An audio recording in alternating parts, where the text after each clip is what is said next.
if you're a country artist and you're doing your job right, then you have to kind of almost be an open book.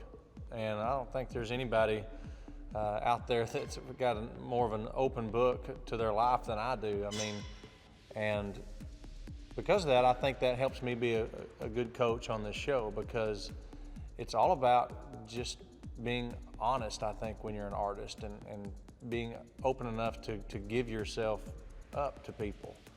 And whether it's through your music or your performances, whatever that is, I think art is an expression of yourself. And for country artists, that's pretty simple. It's just real life.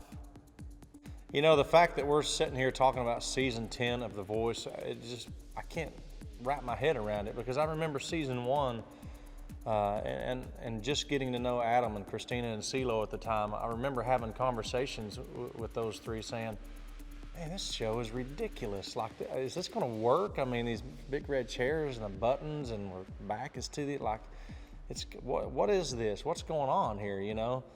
And as we got into the show, though, we realized how much fun it was making it. So I think we all kind of had a feeling by the time it started to air, the blind auditions, what we just experienced, there was no way people weren't gonna love what just happened. You know, it's one thing to see The Voice on paper. It's another thing to see it on television and see it all come together, you know.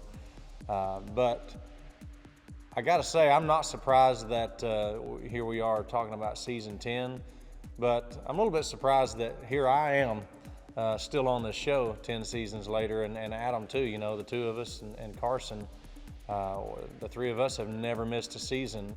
You know, I think this show is inspirational to people for one reason, and that's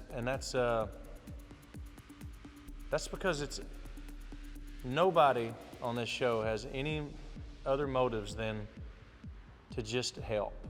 You know, these people come to this show looking for help, for advice. Whether they win the show or not, they come here and they leave better off, because if they're listening, they can learn so much, you know. And I think the most inspiring thing that happens on this show is those 4 or 5 artists that inevitably have that breakthrough, that thing that happens on stage where this magic happens. And it happens every season. I don't know how it happens, but between the things they learn, between getting over their nerves and figuring out who they are as an artist, sometimes learning who they are as a person.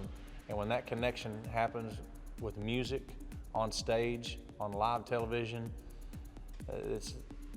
you have to be inspired by that.